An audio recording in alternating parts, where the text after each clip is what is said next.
Now, what is this? It's two waves equal and opposite. It's the electron wave and it's the positron wave, the mirror image of it. So we have two waves here equal and opposite. So we have a null. Can't be measured, right? It's a superconductor. Can't be measured. But it's not nothing. It's everything. What is the vibrational frequency of it?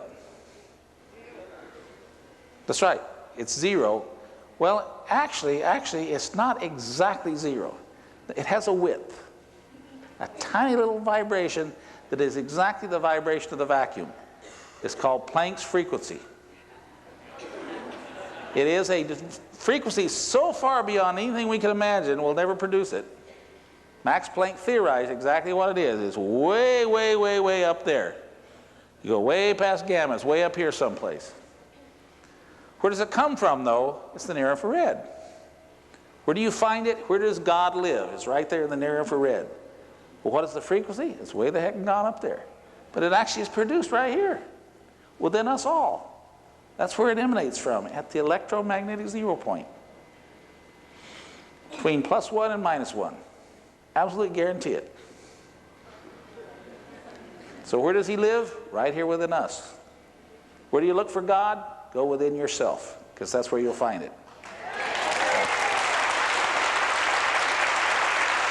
Okay, let's go a little bit further. Let's go to the next one. Now, here is Hal Puthoff. Once again, everything for nothing. He's actually working with Casimir effects and explaining that there is this attraction between atoms. And it's a great, interesting paper to read. It's just an example of what he's writing. Let's go to the next one. In the Sciences magazine, here's one that I just gave Jay-Z a copy of, the Sciences, November, December 1994. And let's raise it up and see on the bottom, Beyond E equals MC squared. A first glimpse of a universe without mass. And what they're saying, people, is that gravity is not real. Therefore, mass is not real. Therefore, time is not real. Now, Jay-Z was so delighted to see this. She said, gosh, Dave, I got to have a copy of this. This is exactly what I've been saying. Well, you know, we catch up. Just give us time. Anyway, Puthoff is the author that I'm talking to and working with. This is out of a paper called Gravity as a Zero-Point Fluctuation Force. It's published in Physical Review A. It doesn't say on the sheet of paper, but it's Physics Review A, 1989. And what he did is he took Sakharov, the Nobel laureate's theory. Sakharov in 1968 published a paper where he said gravity is not a field. We're never going to find gravity if we look for it as a field, because gravity is produced when the protons, neutrons, and electrons of matter interact with the vacuum energy. It's this bathing and swimming they're doing all the time in this vacuum energy, that interaction is what produces what we call gravity. Now, he came up with this theory in 1968. Now, it's a great theory, except, you know, where's the reality? You know, it's a great theory, but, you know, he says if you take matter away, you don't have gravity. Matter has to be there for there to be gravity, because matter produces what we call gravity. Okay? So anyway, Hal Puthoff took that theory and he says, I'm going to develop the mathematics of this. So here he does this whole paper on the mathematics of zero-point energy. And in his calculations and in the mathematics, he said equation 56 was derived for the case in which 3 degrees of freedom for particle motion are assumed. Now, that's most atoms in the universe are 3 degrees of motion. But for the 2-dimensional jitterbug motion assumed in our case with the number of dimensions equal to 2, geometric considerations require that the gravitational attraction be reduced by a factor of n divided by 3 squared, or 4/9. So his mathematics says that when matter begins to interact in 2 dimensions, as opposed to 3 dimensions, it should lose 4/9 of its gravitational weight, or it should weigh 56%.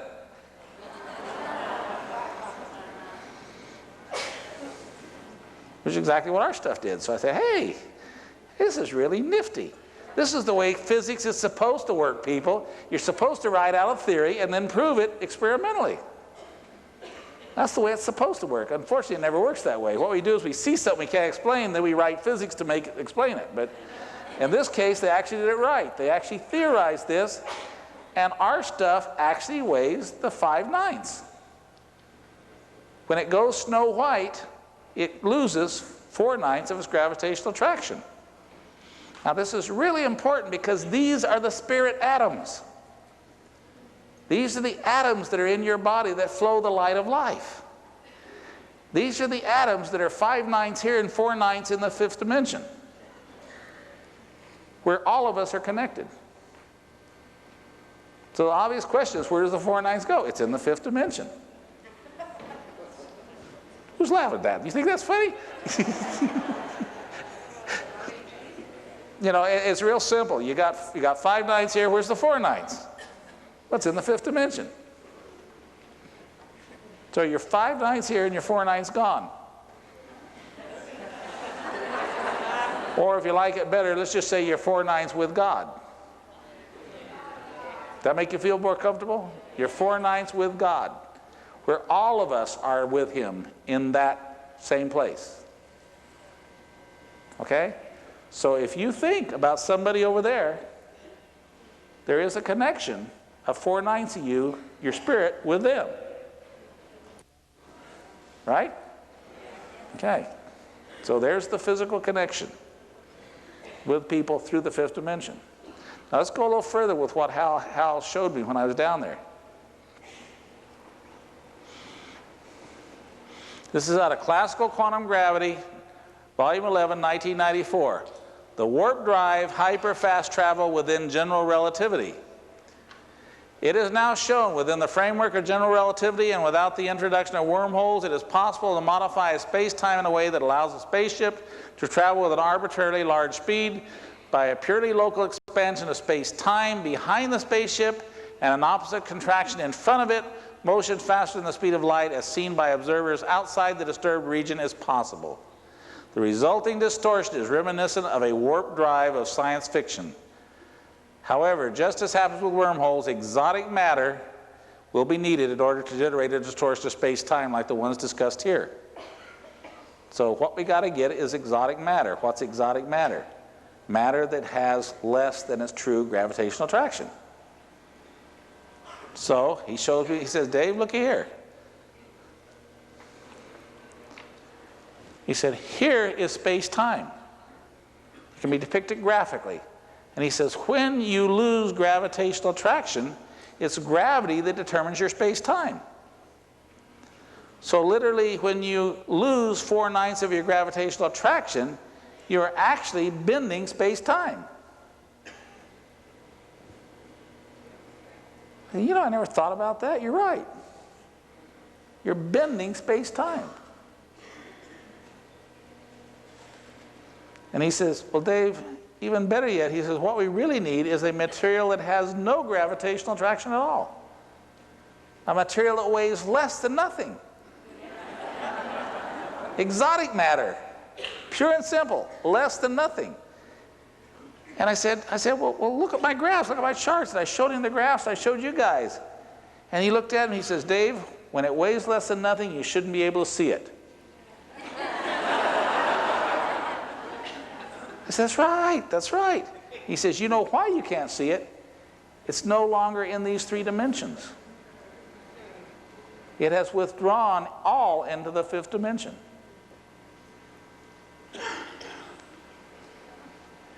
Now the implications here, people, are really serious. It really is serious.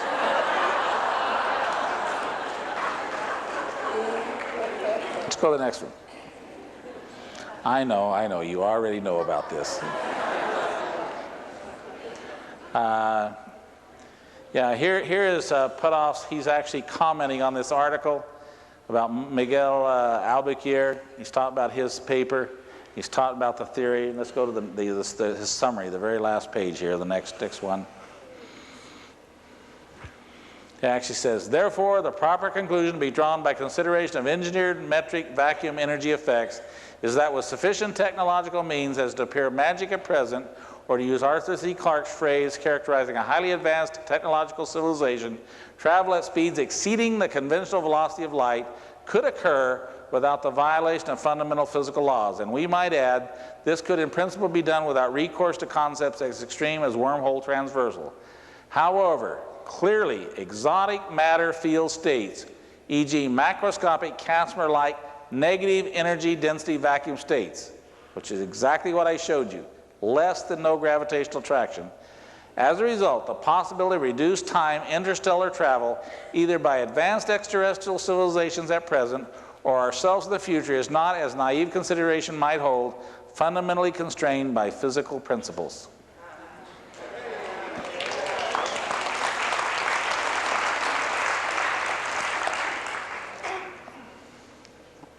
And that's just a summary of that. We'll take that off too. Okay, so what they're saying, people, is that your consciousness, the atoms of your consciousness, can literally travel in space-time. They can go anywhere they want to go, anytime they want. The problem is your physical body has to stay here.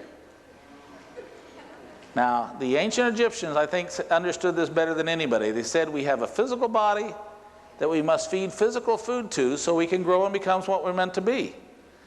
But they also said we have a light body, which they call the Ka, and they said you have to feed your light body so it can grow and become what it's meant to be. Well, when you feed your light body, you're feeding your consciousness. You're actually feeding it with the asymmetrically deformed high-spin states of atoms. But these atoms in your body literally interact with the DNA. They literally interact with the cells of your body. They actually interact with the, what do you call them, carbules?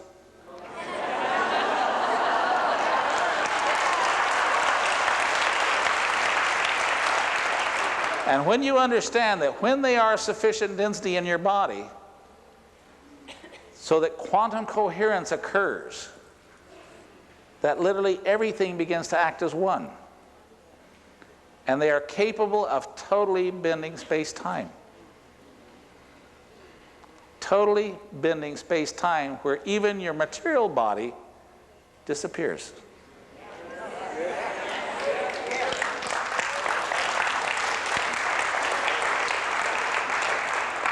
Now, I'd like for you to ponder this just a little bit, because this is really heavy duty, what I'm sharing with you. Because when you come to the point that you really accept this, it's kind of like the guy going over Niagara Falls on a tightrope. I tell you about this one? All right, there's this guy walking over Niagara Falls, and he's walking on this tightrope, and he's pushing a wheelbarrow. And he's going across the Niagara Falls pushing this wheelbarrow. And all these people are gathered on the side of Niagara Falls, and they're cheering him on. They're rooting and hollering for him. Oh, come on, come on, come on. And he's coming along, and they're just, oh, come on, we know you can make it. And he's coming along. He finally gets to the other side, he steps off the tightrope. And they go, yay, we knew you were going to make it. We knew you were going to make it. And he says, do you think I can go back? Oh, yeah, we know you can go back. He says, do you have faith I can go back? And they says, yeah, we have faith. And he says, get in the wheelbarrow.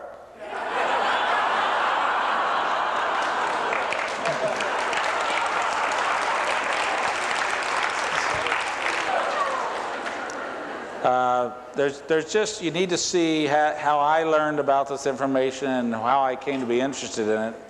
And so for those people who didn't see it, I'm going to show you just a little bit of it here so we can see what's going on. Then I want to talk about what we're actually doing with it, what's been done, what some of the results are, more specifically than I did last time, so you can understand it. Okay. Okay. This is Lapidus in Pursuit of Gold. Just take it off, go to the next one. This is just the introduction. What it says is, owing to the disparagement cast on the art of alchemy in modern times by those who failed to unearth its secrets, it has been bypassed by science and has become obscured to the point where few people even clearly understand what it stands for. If asked what is alchemy, the short answer might be the search for the philosopher's stone. This, however, is no stone, but a powder, with the power to transmute base metals into gold or silver. Anyway, they're talking about the elixir of life. Of course, it gets into, all the aspects of it and everything, but, I was really surprised to find out that the stone was, in fact, not a stone. This is This, as you recall, I presented to you last time, this is from the Egyptian Book of the Dead. This is the oldest Book of the Dead, and the Papyrus of Ani. It's actually by Budge. And what this is about, you have to understand that in Old Kingdom Egypt, only the Pharaoh and the high priest were allowed access to this information. This was considered sacred information. This was information that wasn't shared with the general public. In Old Kingdom Egypt, they believed that you had a light body, they believed you had a physical body. And they believed you had to feed your physical body, but you also had to feed your light body. And what they said you fed your light body with is the Shefa food, which was actually the food of the light body. Now, for a long time, people have studied this and said, well, what is the Shefa food? What were they talking about the Shefa food? And so, you know, when I got this book, I began to read it, and I said, you know, this is talking about, in Old Kingdom Egypt, they believed that the Pharaoh never died. They believed that the Pharaoh ascended the stairway to heaven, or Jacob's ladder. That actually he never died, he ascended to heaven. And so the Pharaoh and the high priest never died. And do you know that they've never found the body of a high priest or a Pharaoh in Old Kingdom Egypt? They've never ever found the body of one of them. They found these edifices that they built, these structures in commemorating their rule, but they never found the body of a high priest or a Pharaoh, because according to their text, they didn't die. They ascended the stairway to heaven. And actually, if you get to reading what it says that they were told to travel to the east, across the Sea of Reeds, across the desert, over the mountains, across the desert, until they came to the island where the man who survived the flood lived. And that's where they ascended the stairway to heaven. Now, if you read over in the Tigris-Euphrates Valley, when you get to reading about what they thought and what they were teaching, you find out about this fellow called Gilgamesh. And Gilgamesh was one of the first mortal kings that lived here on earth, and he was after the elixir of life. And he wanted to know how to find it. They told him to travel to the land where the sun rises. Well, you assume that's also to the east, but in fact, it's Arabia, the land of the rising sun. And so he traveled down the river into the ocean and to the island where the man who survived the flood lived after the elixir of life. That's where he was going, which happens to be the same place. It's the island of Bahrain. And it's actually the island of Bahrain has been excavated in recent years by researchers, and they have found that at the island of Bahrain, they have actually found the foundations and the ruins of this city called Dilmun, which is actually where Gilgamesh was told to travel, to the land of Dilmun or Tilman, either way.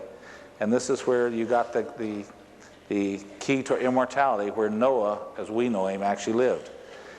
Anyway, they've actually found the city. It did exist. And when they dug up the seals from that city, they found that the seal was the tree of life. That was one of the most important seals they had on their rings. Anyway, 2500 BC, mind you, this is not recent, this isn't New Age, this is 2500 BC. They're talking about the Pharaoh actually and what he goes through as he dies. And it keeps asking this question, what then is it? Goes a little further and it says, you know, which it produces the Shefa, food of the gods behind the shrine. And it goes on further, it says, O ye gods who are in the present, grant me your two arms. I shall come into existence among you. And then it asks the question, what then is it? The drops of blood it is that comes forth from the phallus of Ra. Well, in Egypt they talked about the god Ra, the light god, actually circumcised himself, and then the blood from his penis mixed with the semen from his penis, and the semen in fact was the spirit, and the blood was the physical body. And that's the combination of the two. Anyway, I strongly recommend that you get a copy of this book. It's in paperback, and just go through it and highlight every time it asks this question, what then is it? You know, it talks about the fighting between the good and the bad, and then it asks the question, what then is it? You know, it's storing excrement in the face of Horus. It carried off the testicles of Set, which the symbol of this is always the testicles or the penis. And then it says, who raises up the hair at the time of the storms in the sky, and then asks the question, what then is it? It is the right eye of Ra, in its raging against it hereafter. Thoth raises up the hair on the third eye, and he bringeth into the eye, living, healthy, and sound without defect. It's a perfecting. And then it asks the question down here once again, what then is it? Let's go to the next. And this is the complete works of Josephus, and we'll just take that and as a reference and go to the next one. This is talking about the manna, all the references to the manna, how much was taken, what does it mean, and it says, now the Hebrews call this food manna, for the particle man in our language is the asking of a question. What is it? So the word manna literally means in Hebrew a question. What is it? It's the very same exact words they were using in Old Kingdom Egypt. The what is it? Or what then is it? Okay? There was actually 3 descriptions that they directly spoke of this. They called it the golden tear from the eye of Horus. Okay, you've all seen the eye of Horus with the eyelash and the golden tear. The eyelash is a symbol of the veil, or lifting of the veil, so that you have a clear eye, which they talked about, lifting up the eyelash so the eye is clear, and then the golden tear is always associated with it. It was also called that which issues from the mouth of the Creator, the spittle, that which issues from the mouth of the Creator, the spittle, or is also referred to as the semen of the Father in heaven. Okay, now these were very literal people. They were actually talking about the excrements of God, the bodily excrements of God. The golden tear, the spittle, or the semen of the Father in heaven. These are 3 terms they used to describe it. They were very graphic people. They were trying to literally explain what it looks like. If you take the white powder of gold, or the iridium, and you mix it with water in a vial, it becomes kind of an opalescent white gelatinous looking substance. It looks just like semen. Exactly. Okay? Now, I want to say this to you.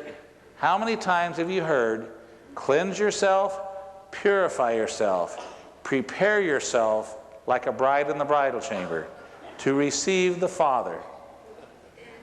Okay? It's the basis of every religion. It's the Egyptian rite of passage.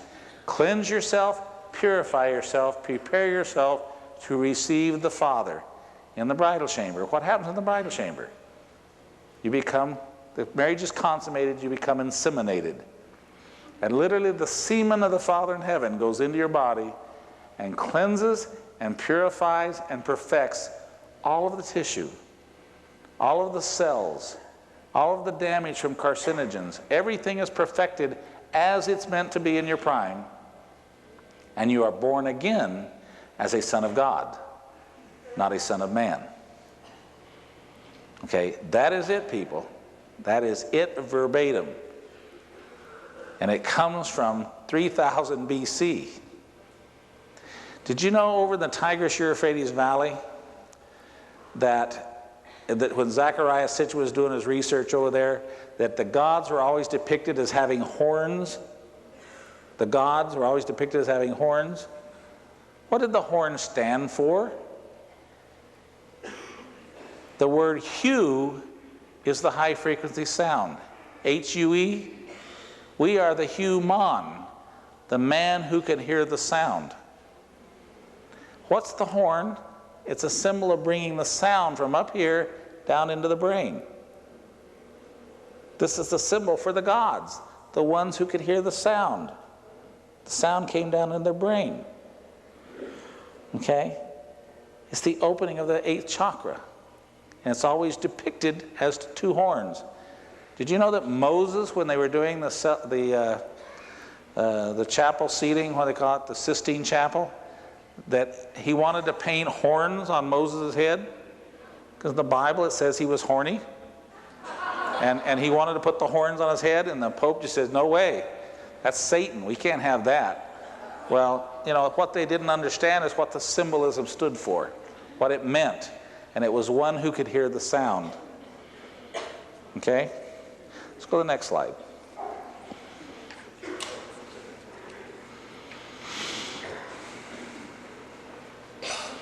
Now this is from Ages in Chaos by Immanuel Velikovsky. It says the showbread was obviously not of flour, but of silver or gold. In the book of Exodus, it is said that the showbread was made by Bezaleel, who was a goldsmith, Showbread is pictured on the bas relief of Karnak in the form of a cone, and it bears the explanation, white bread. Okay, so let's see what the temple of Karnak shows. Now this is the plunder that supposedly came from the temple of Solomon. Right here is the symbol for gold. Right here's the symbol for gold. Right here's the symbol for gold. Here's a symbol for gold. Here's a symbol for gold. These things that look like spiders here are the Egyptian symbol for gold. Okay? This one, this one, this one. Anyway, all of your golden items are listed on this first because they're the more valuable. Now, this thing right here is called the white bread, or the showbread. And they call it the white bread or the showbread. And they claim that this was made by Bezaleel the goldsmith. All right, it's the bread of the presence of God. It actually wasn't called showbread, it was the bread of the presence of God. Well, I just showed you where in Egypt they said, I shall come into your presence. You know, it was the bread of the presence of the gods that you took. It was the bread that allowed you to hear and see the gods. Okay, let's go to the next slide.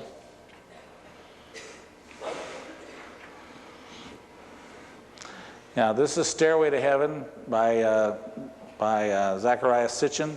The term bin in its hieroglyphic depiction, well, I'll be darned, here it is again. In time, indeed, acquired the connotations of virility and reproduction, and could well have been the source of the meaning male offspring that bin has in Hebrew. In addition to virility and reproduction, the shrine also acquired the attributes of rejuvenation. This in turn gave rise to the legend of the bin bird, which the Greeks who had visited Egypt called the phoenix. Heliopolis and its healing waters remained venerated until early Christian times. Local traditions claim that when Joseph and Mary escaped to Egypt with the child Jesus, they rested by the shrine's well. Kind of tying them together with this. Breaking the God Spell by Neil Freer, introduced by Zechariah Sitchin. This is a book that was just sent to me by Neil Freer. I found several references in it that are very important. First of all, I told you that remember the slide I showed you that platinum, gold, and mercury are the most deformed of all the elements? Okay, it says mercury is mentioned in the ancient texts, both Western and Eastern, related to power sources for flight. It says the Nephilim, who were the gods, had reached a state of technology that included some sort of atomic power, according to the accounts of their wars, and therefore knew of transmutation of elements. Yeah, if they're working with this stuff, they knew all about it. Okay, but let's go a little further. It's real specific, this next reference. Their physical immortality is consistently and explicitly related to an ingested substance. There is a record of pressure to conform being put on a member of their high council by threat of withholding the substance. Now, I've actually talked to people who read this book and didn't see that, so you know, I have to get it out and point it out. Their physical immortality is consistently and explicitly related to an ingested substance. What substance? What is it? Okay, next one.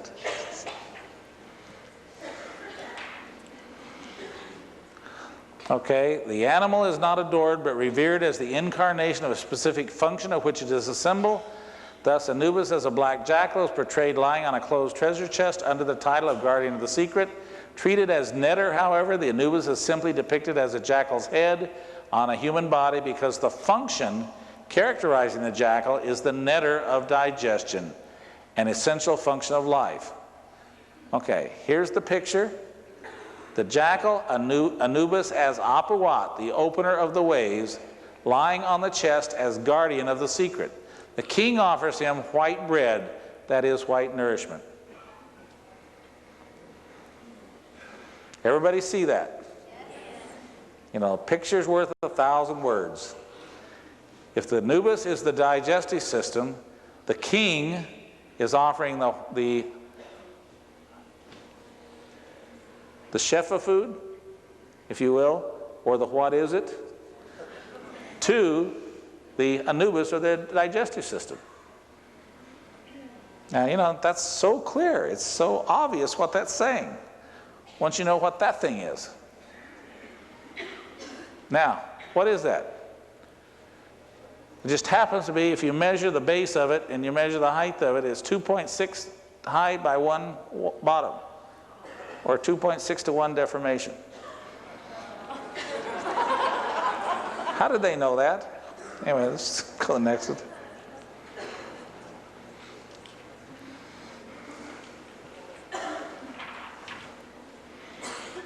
This is from the Sign and the Seal by Graham Hancock. I'm getting too tired here, I'm not thinking. And he was actually checking out the first Gothic cathedral over in France called Chartres. And in the investigation of that, he said the Ark tableau, which standing on the front of the porch on the supporting columns, was positioned exactly midway between Melchizedek, the Old Testament priest king, whose statue dominated the central bay, and the statue of the Queen of Sheba, which dominated the right-hand bay. Indeed, I found that I could draw a neat triangle connecting up all 3 pieces of sculpture from Melchizedek and the Queen of Sheba at the other end of the long base, and the Ark of the Covenant at the apex at 2 shorter sides. He also found out that the Ark was moving away from Melchizedek directly towards the Queen of Sheba. In his investigation, what he found is what also that Velikovsky found, is that in fact, what happened in Egypt is in Old Kingdom Egypt, they had this knowledge, and the Pharaoh and the high priest were the only ones who really knew about it. And the Pharaoh was called a son of God. It was actually taught that he was a son of God. But actually what he did is he went through the Egyptian rite of passage, where he actually became a son of God through this transformational process. Now, they believed you could not lie to the Pharaoh. The Pharaoh knew all things. He was a god. And he knew whether you were lying to him or not. Okay? He wasn't a king or a Pharaoh like we think of kings. He actually was something far beyond what we know today as a king. Anyway, when you find out that, in fact, when they broke into the Great Pyramid, and they got past the swedge block that was down blocking the entrance into it, and they got up in the Queen's chamber and then up in the King's chamber, they were so disappointed because when they got in the King's chamber, there was no treasure. There was nothing but this white powder all over the ground. And so they swept this worthless light white powder up in a little sack, and they put it in the British Museum. You know, what they didn't understand is that, in fact, the Great Pyramid was, in fact, where this Egyptian rite of passage was administered. And what happened is this is what they gave the king when he was under the capstone. Now, the whole pyramid was actually polished limestone, was painted in rainbow colors of light, gradation, as you come up the capstone. When you got to the very top, you had the pyramidal capstone made of gold glass sitting on top of it. It was a natural superconductor literally sitting on top of the capstone, painted in all the rainbow colors. Can you imagine what that looked like at night, coming across the desert, see this huge pyramid out there just glowing at night? And tremendous. And did you know that the capstone, by being a perfect superconductor, was literally in this 5th dimension where there is no time? And so, in fact, the king who was in the king's chamber was within the Meissner field of the superconductor. And so when he thought, other people who were in a pyramid just like it on another solar system and another galaxy actually could communicate telepathically with him. How many books you read about it being a telecommunication device? Well, this is the way it worked. And you had to be within that field. That's why the king's chamber is right underneath the capstone.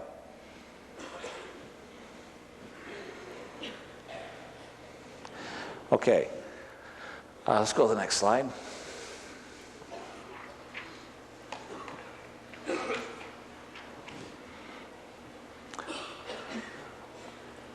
This is also talking about the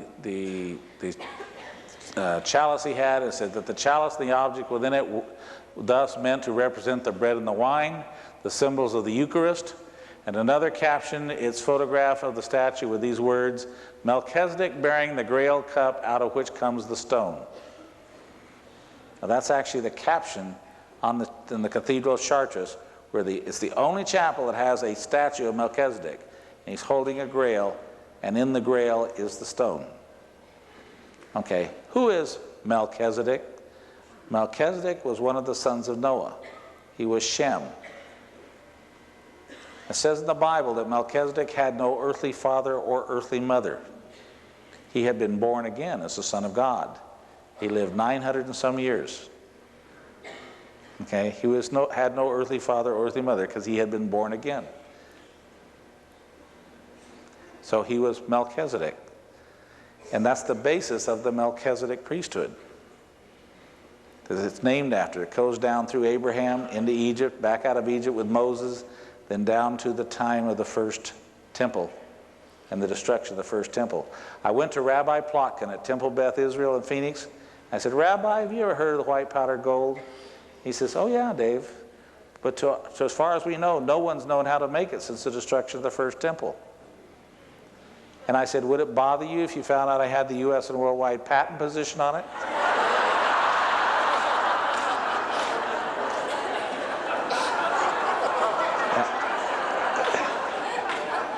And his reaction was, Dave, you've got a hell of a bunch of decisions to make in your life, don't you? What he said to me, and this is in the very beginning when I began to look into it, he says, Dave, this is the magic. But it can be black magic or it can be white magic, depending on who has it. Now that was his response. And I began to take this real seriously. It's something that really bothered me for a long time. In my opinion, this brings about the perfecting of the body, but it doesn't perfect the mind. Okay, and so you either become the Christ or you become the Antichrist. You become all good or you become all bad. But the beautiful is there's no gray area. There's no in between. You go this way or you go that way. It's one or the other. It's called the dividing sword. Okay? It is the sword that divides. You is in or you is out, but there's no in between. It's real simple. You know, you do it or you don't do it. If you do it, you're in. If you don't do it, you're out. And to me, there's no way to be in between. There's no way to sit a fence on this. Anyway, let's go to the next one.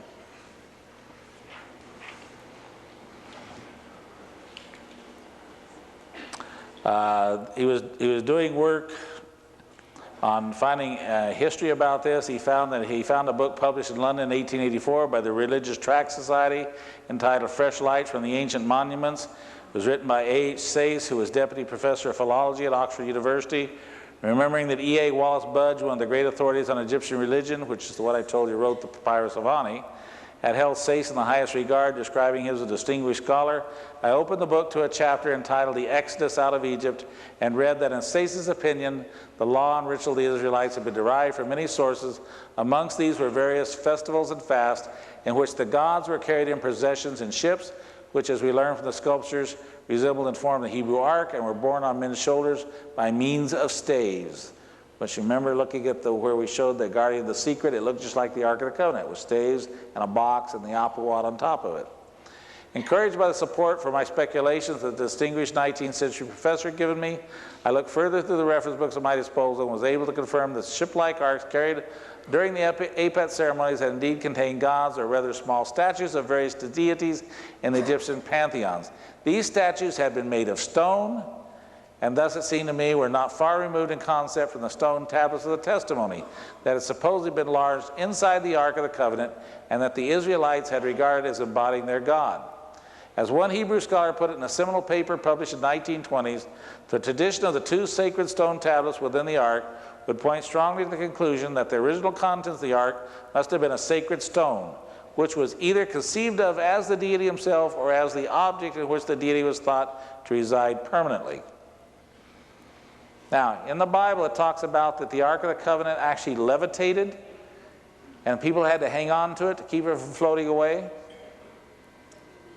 Now, how could it levitate? Unless it was a superconductor. Okay? Now, in the Ark was the stones. Now, it says that actually, when they got to Mount Sinai, that Moses went up on Mount Sinai and they said that there was fire and smoke like a furnace was operating on Mount Sinai? You know why it seemed that way? There was a furnace operating on Mount Sinai. And there was fire and there's smoke and there's a furnace, because he was making the gold powder into the gold glass. Did you know that these things we call eyelashes were actually called bushes in Egypt? And the burning bush was the enlightened third eye? Wow. That they actually call this 2500 BC, they referred to it as the burning bush, as the enlightened third eye. And so Moses went up on Mount Sinai and looked upon the burning bush. In other words, he was one with God, and God gave him the commandments. And he came down from Mount Sinai and he went to the Hebrew people, and what had they done? They had made a golden calf. And so what did he do? He burned it to ashes and he fed it to them.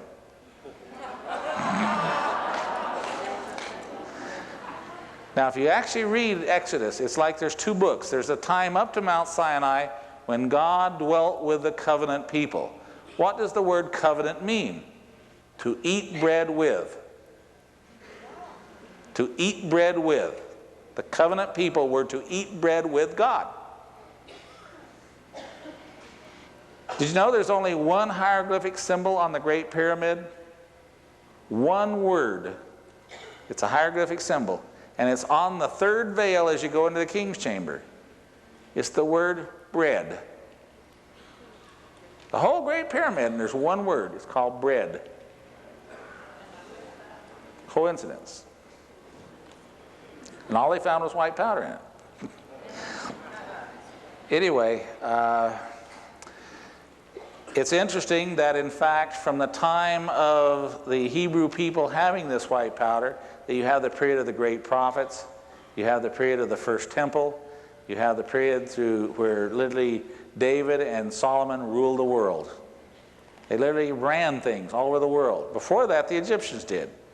Now the Hebrew people do. And then what happens? Solomon, along comes this Sheba. Now who was Sheba? She was Hatshepsut, the Pharaoh queen of Upper Egypt. She was a black woman. Actually more chocolate brown, I think would be more correct. Anyway, she came to the land of Punt, where Solomon lived. And it describes how in Egypt how she went to the land of Punt. She went down the terraced highways and came up to this structures described exactly as the Temple of Solomon. Anyway, she thought Solomon a pretty neat guy, and so they got it on. She became pregnant. So she returns back to Egypt to have her baby. And when the child, who she named Menelik, was 21 years of old, he goes back to Jerusalem. He says, "Daddy, I'm here." And Solomon says, "Yes, you are my son." Now the Levites were beside themselves. The Levites, you know this thing about racial purity. You know, you just don't do things like this. And so the Levites said, if that's your eldest son, then he's going to be the next king of Jerusalem.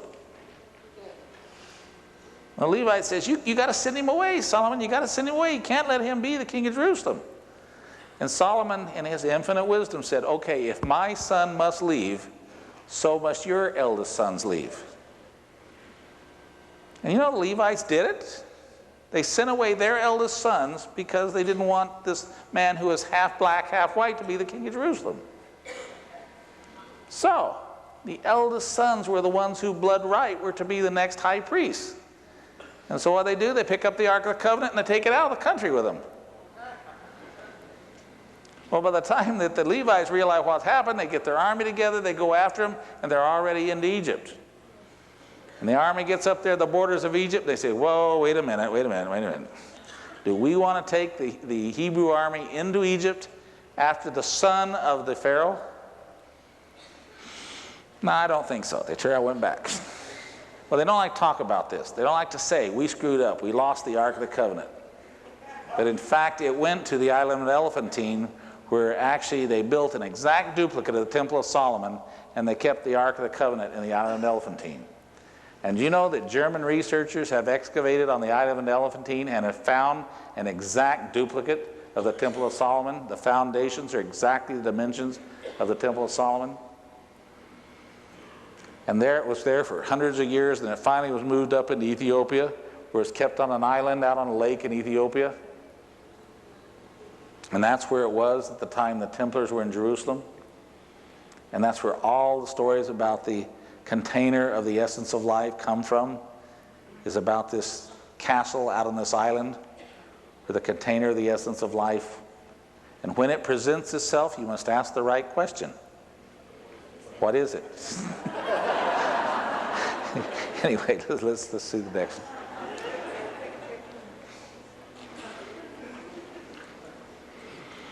Anyway, here is from the Dead Sea Scrolls Uncovered. This is actually the scriptures that nobody could get translated for the longest time.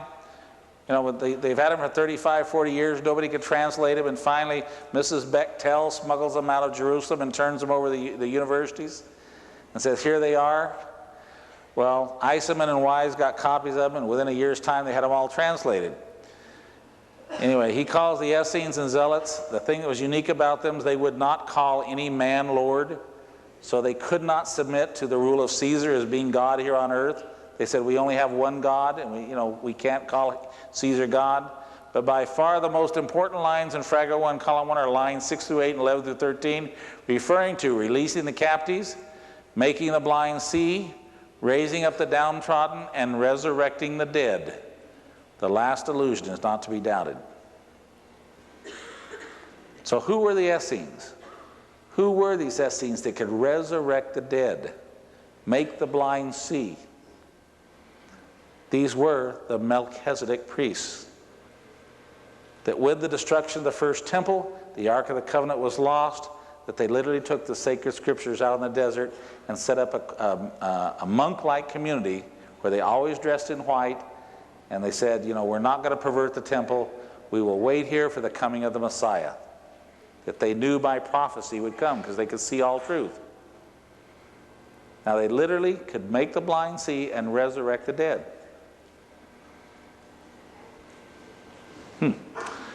Okay, they also talk about the Messianic leader, or the Nazi. And for those people who just think Nazi, they think Hitler. No, sir, that was an old word. They just perverted it and used it inappropriately. Imagery related to radiance of light pervading the heavenly abode. Let's go to the next slide.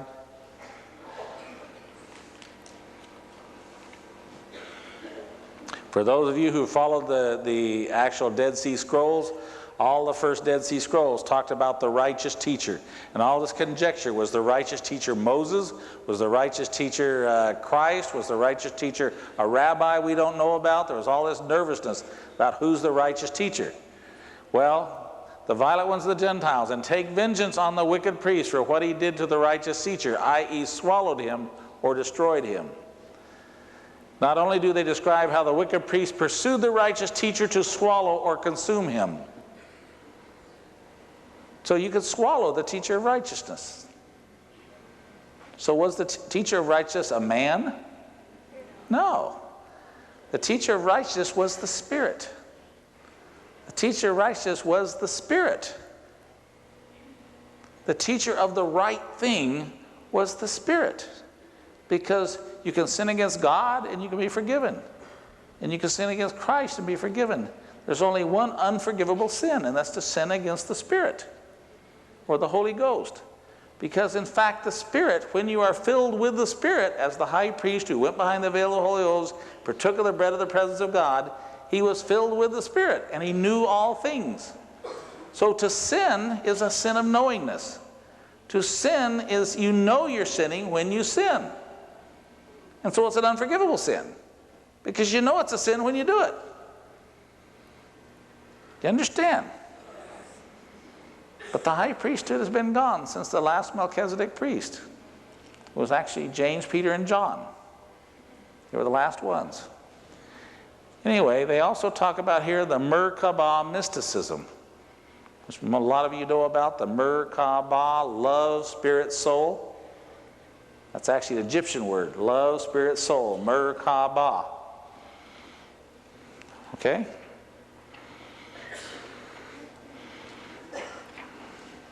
You know, in the Dead Sea Scrolls, if you read this carefully, the Dead Sea Scrolls uncovered, you'll find out that the Essenes believed they had angels living in their community.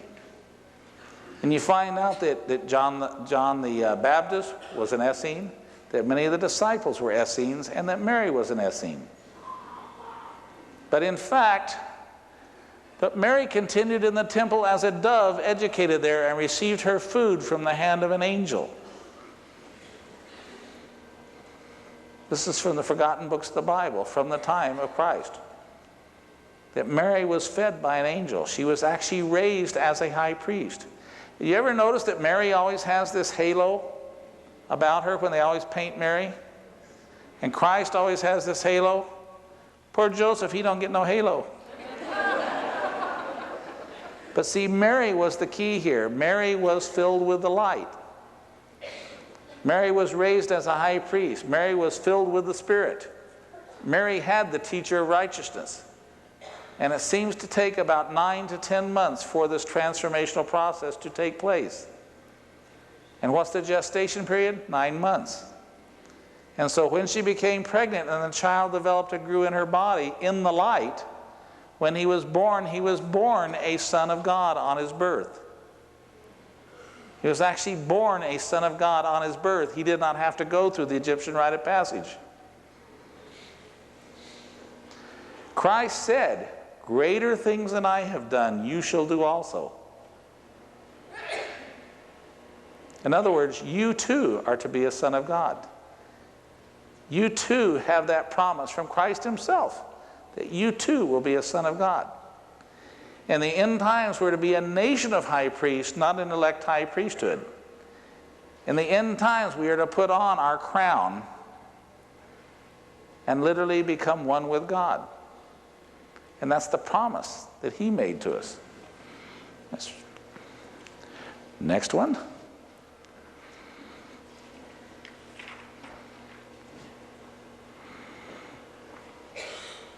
This is from the book Holy Blood, Holy Grail.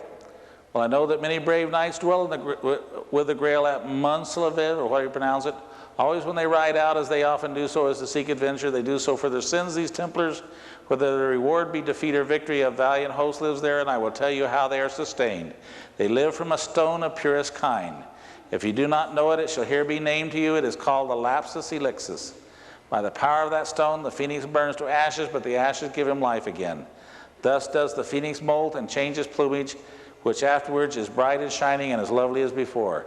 There never was a human so ill but that if one day he sees the stone, he cannot die within the week that follows, and in looks he will not fade. His appearance will stay the same, be it maid or man, as on the day he saw the stone. The same as when the best years of his life began, and though he should see the stone for 200 years, he will never change, save that his hair might perhaps turn gray. Such power does the stone give a man that flesh and bones are at once made young again. The stone is also called the Grail. What happened is that when the Templars were in Jerusalem, that the very same time the Templars in Jerusalem, that the descendant of the Davidic bloodline in Ethiopia had been thrown off the throne by a coup. And he just happened to be in Jerusalem at the same time. And so the Templars met with him, and he says, "You take me back, put me back on the throne, and I'll let you care for the Ark of the Covenant." And so the Templars actually cut a deal where they went to Ethiopia, got control of the Ark of the Covenant, and they actually cared for the Ark of the Covenant. And that's where all the myths and all the legends about the Grail and them caring for this stone. This is from Abraham Gileadi. It's a Hebrew scholar, literary analyst, holds a PhD in ancient studies. It's talked the last days, and we'll see.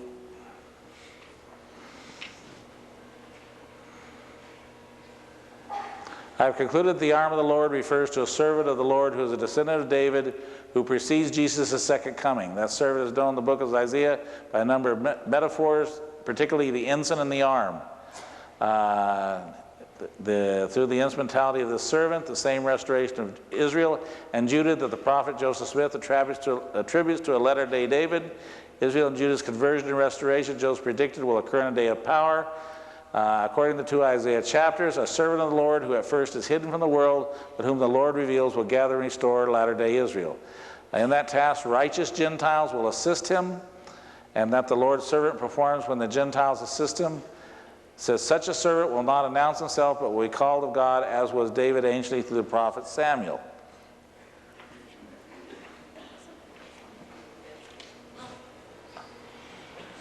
It says, the Lord's work is preeminently revelatory in nature. It brings to light knowledge hidden up from the foundation of the world because of unbelief. Great and marvelous knowledge appears in the sealed portion of the Book of Mormon and other books. Such knowledge will be revealed initially among the believing Gentiles, and from these Gentiles will go forth to the house of Israel. This additional revelation contains the greater things or more important truths. In relation to them, the Book of Mormon is called the lesser part. Now, needless to say, I can tell you he's been excommunicated, but anyway. This new revelation includes a knowledge of the mysteries of God. It comprises all things shown to men in the past, things that were sealed up to come forth in their purity. They consist of the wonders of eternity, the mysteries of the kingdom of God from days of old and for ages to come. These great and marvelous revelations nonetheless come forth in time of wickedness among the Lord's people, and the new revelations therefore convince the Gentiles among whom they come forth of the error of their ways. The revelations show forth to all men the wickedness, abomination, and follies of the Gentiles, among whom the gospel has already gone forth. The Gentiles, when they become clean before the Lord and truly exercise faith in him and become sanctified, then is the time that the Lord will bring forth to them his great and marvelous revelations. The revealing of the Lord's work comes through his appointed seer or seers and involves translation of ancient records. And although a man declares the great and marvelous work to the, and these are the Israelites, they do not believe it.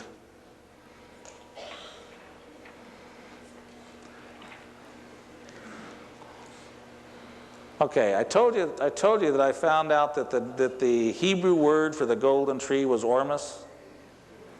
In Holy Blood, Holy Grail, the Order Rei de Sion, their first name was Ormus, or Ormuz. That's what their first name was, which stands for the golden tree.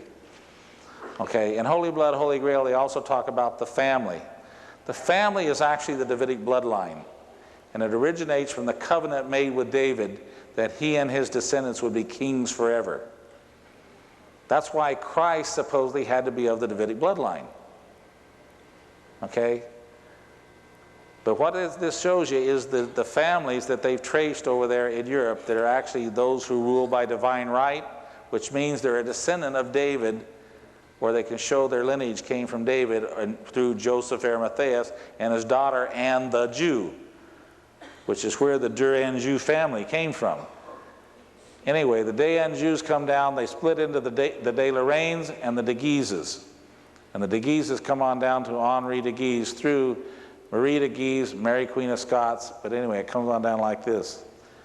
My cousin joined the Mormon Church, and we find out that my great-great-great-great-great-great-grandmother was Hannah de Guise, daughter of Christopher de Guise, brother of Claude or Charles de Guise, who is this guy right here. Now, you begin to realize that something's going on here. Something is you know, you feel like candid cameras is setting you up for something. Since 1982, I just could not let go of the subject. It's something I had to do. You know, I spent a total of $8.7 million now over the course of this program getting all this information. My bankers told me I had to let it go in 1982, and I said, I can't. It's something. They said, well, Dave, it's esoteric. And I said, I can't let go of it. It's something I got to do. And then to find out this information, I mean, you just say, well, it obviously is not something that is for me to contest or to argue or to promote. There it is. There are millions of people out here that are probably of this bloodline. That what I ask myself is, why now? Why when Nostradamus worked for the De Guise family? Because he knew a descendant of this family was be the one who should be the one who plants the golden tree of life. And he prophesied by the year 1999, the occult gold will be known to science. You know, you just sit there and scratch your head and say, gosh, you know, We just wait and see, won't we?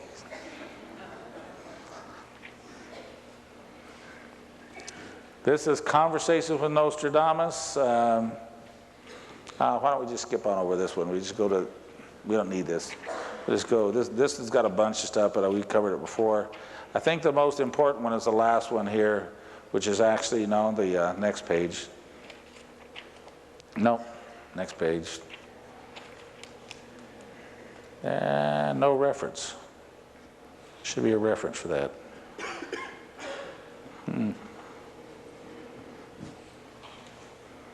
No, no, that one we want, but we got them in reverse order. Now that just put those we want, but we want them in reverse order. So take the last one. Now one more behind that. We want that one, but I sorted through them. This one, the last reference here. I'm not going to put you all to sleep. The Book of Knowledge, the Keys of Enoch. How many people know this book? Yeah, this is an alert group. Yeah. Okay, let's go to the first reference now, which is a reference to the manna. This one right here, this one. Let's put that one on. Okay, this is on page 141. He showed me a family eating manna, the food of light, glowing within the home. Manna, the food of light. Okay, let's go to the next reference. Now, I have to tell you people, you know, in my work, I began to first we did the medicine. And we worked with dogs, and we worked with HIV, and we worked with cancer, and we worked with all the standard materials. But, you know, obviously this is not a medicine. If what this material is to enlighten and raise man's consciousness. So after we had seen and proved the effects here, we decided, well, let's go to see what happens in the body. How much, how long, what's going to happen? So we went to 500 milligrams. And the reason we came up with 500 milligrams is we actually took it from the ancient Vedic text. The ancient Vedic text says this is what you give to someone to get rid of any problems, any illnesses they got. And they said that you take 250 milligrams, so we said, well, we're giving rhodium and iridium, so let's make it 500, well, 250 of each. So we gave 500 milligrams to find out what would happen. And we decided, well, let's have the guy fast for 40 days. So he fasted for 9 days with nothing but water. He did a high colonic. Then he took this material at 500 milligrams for the next 40 days. Now what happened to him is after about 4 or 5 days, he begins to hear this very high frequency sound. It's a very high frequency sound. It sounds kind of like an electronic noise. It's kind of like a buzz way up, like the background noise on an old tube-type radio. It's kind of an electronic sound. And he says, Dave, every day this sound's getting louder and louder and louder. But he said, now my brain's starting to oscillate, just back and forth inside my brain, like it's trying to get out of my skull. And he said, the only way I can stop it is to meditate and calm it down. Now he says, the sound causes my brain to oscillate. Now coincidentally, I met a lady right about then, and he was telling me about this sound, and I talked to her, and she says, Dave, I saw a UFO once, and right before the UFO appears, I hear this very high frequency sound. And all during the UFO experience, I hear this sound, and even after the UFO leaves, I can hear the sound for a while. But she said the craziest thing happened. My brain began to oscillate back and forth in my head. All during the UFO experience, her brain is oscillating back and forth. The only way I could calm it down is to concentrate to try stopping it so it would calm down. And she had no knowledge of what the man had told me. Okay? The reason this happens is you are not using the right and the left side of our brain the same. And so as they begin to equilibrate, there's this energy that's pulsing back and forth, trying to get into balance on the brain. Now this man's experiencing the very same thing that the UFO experience was about. And this continued to get louder and louder and louder until the end of 40 days, he said, Dave, it's like loudspeakers blurring this sound inside my head. Now I said, isn't this irritating? Doesn't this bother you? He says, not at all.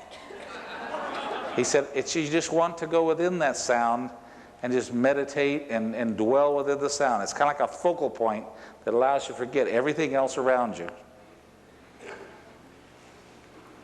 I said, that it? He said, that's it. Just lots of sound. So I said, all right, go off of it. Let's let that sound back and get back to normal. Well, he went back to eating normally after 42 days, and the sound doesn't go away. Well, coincidentally, people, in the book of Knowledge, Keys of Enoch, he refers to it as he was taken up in a Merkabah vehicle. So here he's talking about the Merkabah vehicle as a UFO. Okay, so the Merkabah vehicle is a UFO. And yet right here he says, no, that's not it. The other one. Yeah, that's it. You changed them on me.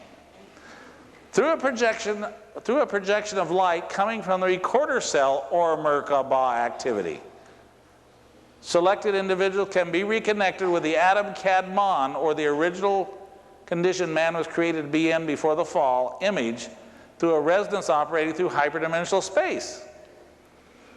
So what is the Merkabah, love, spirit, soul? What is this? It's a 0 point. The electromagnetic 0 point. And literally these interdimensional craft come in and out through this doorway of the electromagnetic 0 point. They appear and then they disappear. They move in space-time. They appear to change directions we can't explain because they're moving in space-time. So, how can we have a projection of light coming from the recorder cell or Merkabah activity? Well, it's the electromagnetic 0 point. Okay? Anyway, some individuals receive an additional high-frequency resonance transmission operating in parallel phase with their normal resonance bonding. This additional high-frequency resonance operates as a subcarrier through these individual biotransducers to modulate paranormal energies. This explains how paranormal gifts can be received through the resonance of hyperdimensional space, which in turn can change the molecular arrangement of material in conventional space. Now this is very important to you to hear, people. What we're talking about is when this guy got to 5 months, we gave him 2,500 milligrams for 5 days. And what happened is the Kundalini started.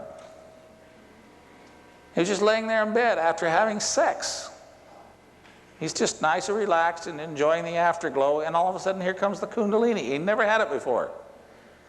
He said, whoa, what's happening here?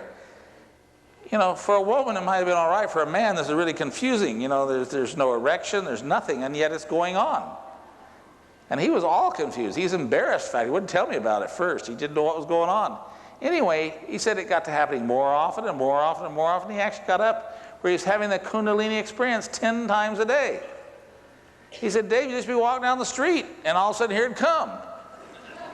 He said, you didn't work on it at all. I mean, it wasn't meditation, it wasn't introspection, it wasn't anything.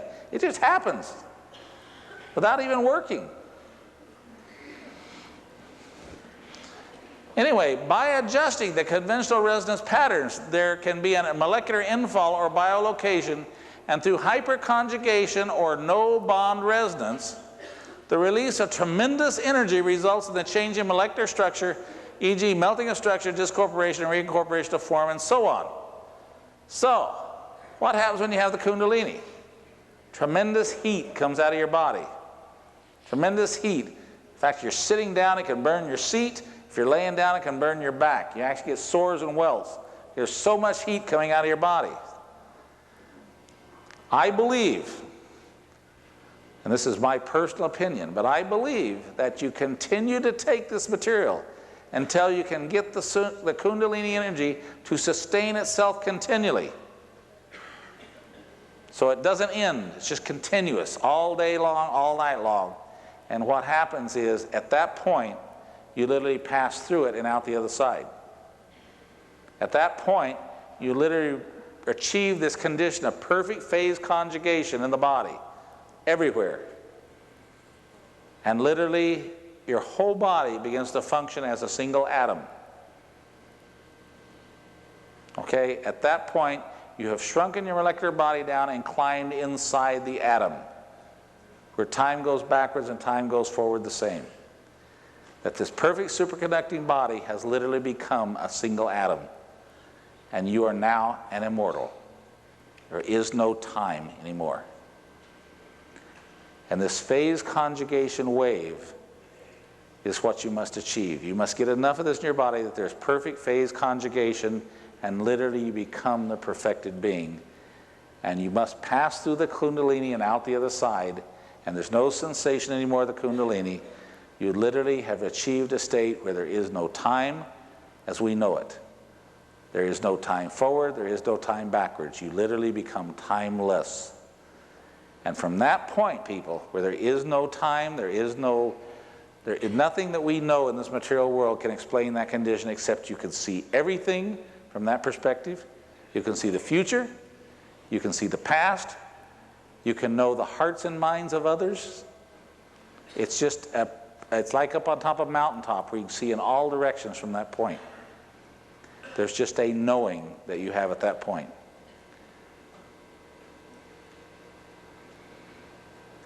Really starts you thinking. If you really have faith in this, climb in the wagon.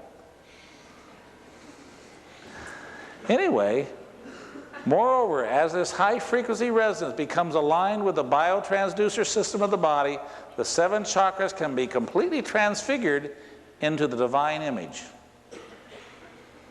Literally, you can become the perfect Melchizedek priest, or the Melchizedek, or, if you like it, the enlightened being, the immortal.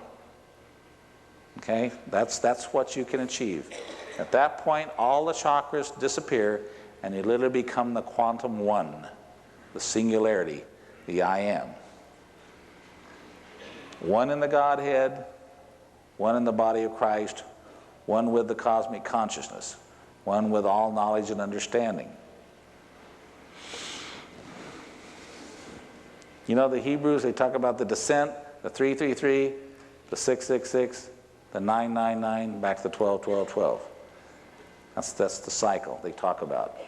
And we descend to the 666, the mortal man, the animalistic man. That's as far away from 12, 12, 12 as we can get. And then the reascension is the 9, and then back to the 12. It's like a clock face, make the whole cycle. The falling away, and then return back to God. Now's the time for us to get back. What was that about the 9 that Ramtha told us about? Ah, yeah, that's the way to get to God. Very good. And then the last one.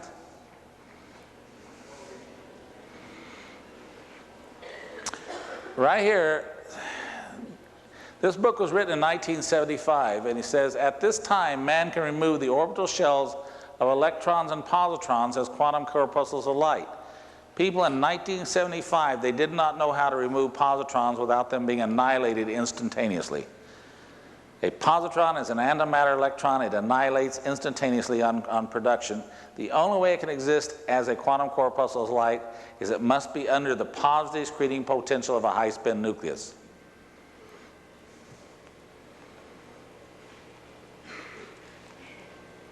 Right? Okay. It ultimately advances in the pure consciousness forms of spiritual evolution. It advances into the pure consciousness forms of spiritual evolution. In essence, this is the unfoldment of living light with the Holy Spirit as it interpenetrates quantum mechanical evolutionary order with new form and attaches a function of divine purpose to the metamaterial structure of the universe as the Shekinah unfoldment. Okay, what's the Shekinah? It's the Meissner field. They knew when God was home because the Meissner field existed around the Ark of the Covenant. It could be seen from the outside. Okay? You could actually see this energy around the Ark of the Covenant. The high priest who ate of the bread of the presence of God could enter the Shekinah or the Meissner field and not collapse it because he was in resonance with it. But you let anyone else who didn't eat of this same food try to enter that magnetic field, and he would cause a resonance perturbation and a flux collapse. And now you got volts and amps. So any soldier, anybody that approached it, could just all of a sudden receive like a bolt of lightning out of it. But the high priest, they had actually, the literature that said they tie a rope around his leg, so if he got in there and he thought something bad, it could kill him, and they want to be able to drag him back out without going in there. So they tied a rope around his leg. Isn't that what it says? When you're laughing, that's what it says. Anyway, right here though, it says the Holy Spirit regeneration changes extreme distortions of the spherical symmetry found in some nuclei of atomic and subatomic particles to a perfected harmony with the consciousness programs of the Elohim. Now, they didn't discover this in nuclear physics until 1985-86. And here's a professor of ancient languages writing about the Holy Spirit regeneration changes extreme distortions of the spherical symmetry found in some nuclei of atomic and subatomic particles. That's just what I told you about. Asymmetrically deformed high-spin states, until it's in perfected harmony with the conscious program of the Elohim or the angels. Verbatim. What's the odds the guy guessed at it? Well, where did he get this information then? From Enoch. Who's Enoch? The alchemical teacher. Who should know about this? Enoch should. Maybe, I don't know. Sure seemed pretty profound to me. Okay?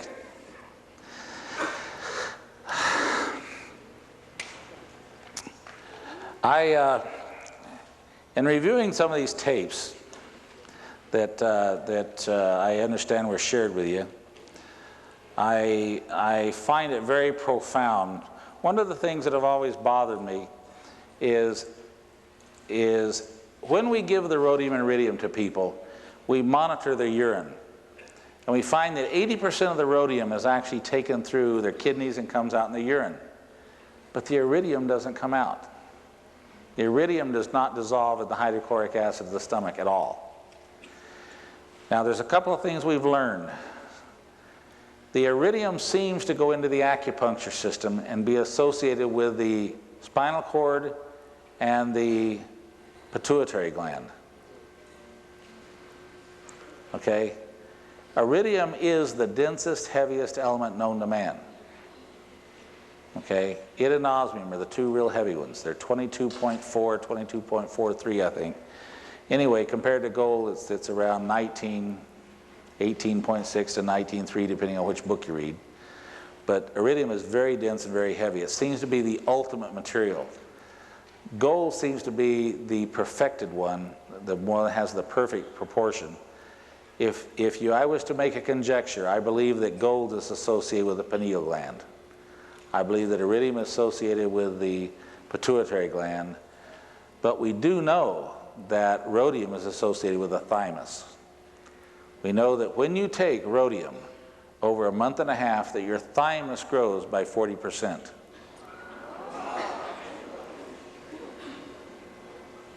So, the thymus is a very important gland, not only because it makes the T cells, but it also is associated with the consciousness, and also I believe you said it was aging, is that what you told me?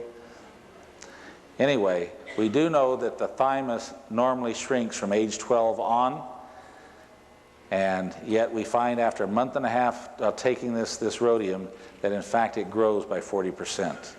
Now that's really profound. I mean, if you people have been studying, the effective organs in the body, I believe that you will find that ruthenium, osmium, palladium, and platinum all affect certain organs in the chakra systems, or the level systems of the body. I think you'll find that those organs are affected. That these elements are actually part of just a balanced nutritional diet that we should be taking into our bodies. It's just like taking an iron pill. If you're deficient, you're just not in proper balance. You just don't get the right amount of it. I think that the key, though, here is the gold, because gold is not in your natural diet. and gold, I believe, is associated with the pineal. Okay?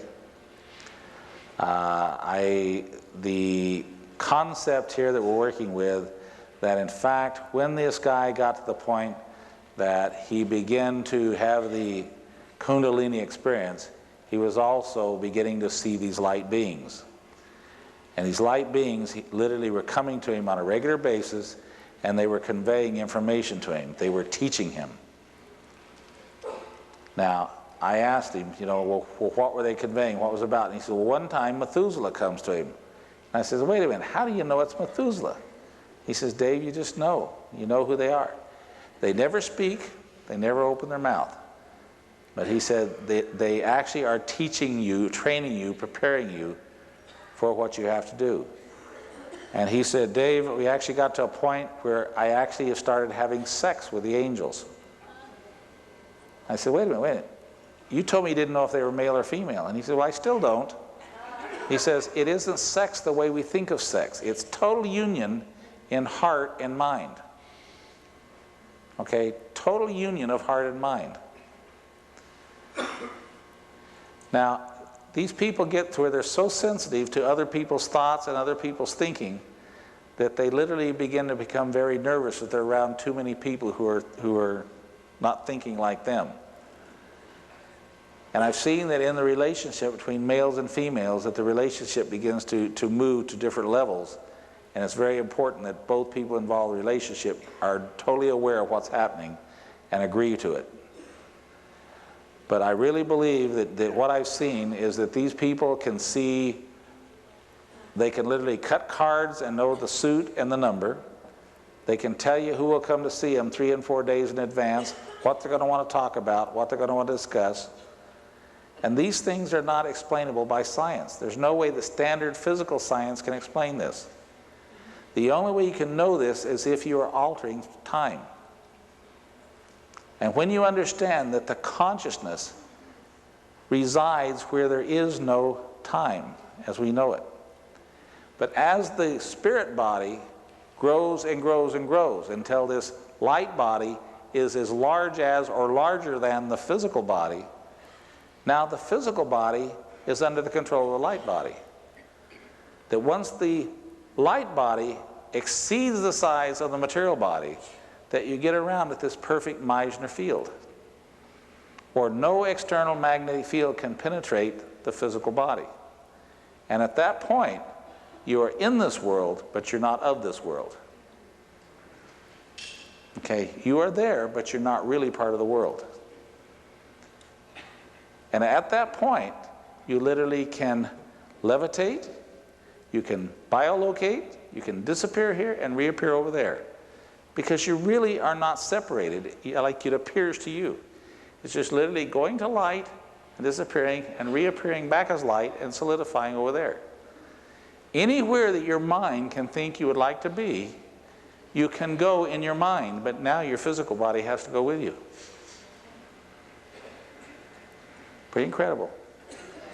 Did you know that when we begin to do analysis on natural products, that not only we find that it was in grape juice, it was in carrot juice, it's in aloe vera, it's in pycnogenol, it's in the DHEA precursor that makes the Mexican wild yam. But we also analyzed the vibhuti, the Sai Baba manifest, and actually we found out the vibhuti is iridium in the high spin state. The very same stuff that I showed you disappears from these 3 dimensions. And his whole body is just saturated with this stuff. And they claim he can biolocate. They claim he can be in multiple locations at the same time. Now, I don't believe there's mysticism here. I don't believe there's the cult here. I believe that science can't explain this.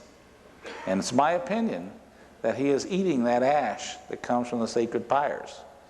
And the reason I say this is he takes this into his body and he regurgitates up what they call the lingam. Okay? It's called the lingam. Iridium in the high spin state, when you put it in hydrochloric acid, forms an insoluble polymer. that won't dissolve, and so you can regurgitate it back up if you take a lot and actually get a polymer that's gelatinous looking and will dry to a stone. That's where the lingam comes from. Now, what is it? They call it like a seminal material. Okay? All this is, people, is the science of the occult. It's the science of something we haven't been able to explain, but now we finally get to the point where we explain it. To literally understand what the spirit atoms actually are. And when you find out the truth of it, you actually find out that in fact it's a totally new form of matter, but it contains the balance of the opposites, the yin and the yang. It's the nothing that's everything. It's the nothing within us that makes us what we are. It's God that resides inside every one of us. And the spooky thing about it is science has finally figured it out. They're finally getting there at long last. And so what I tell people is, I don't care whether you believe it or not, because it's coming.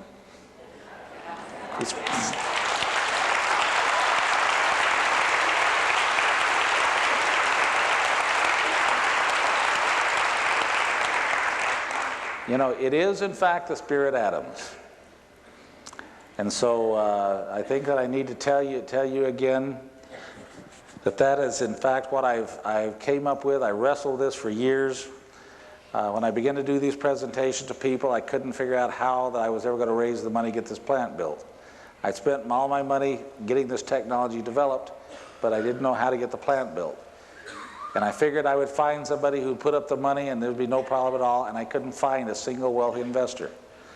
So I finally said, well, everybody always came up to me afterwards. They said, Dave, we'd like to help. We'd like to help. What can we do? How can we help?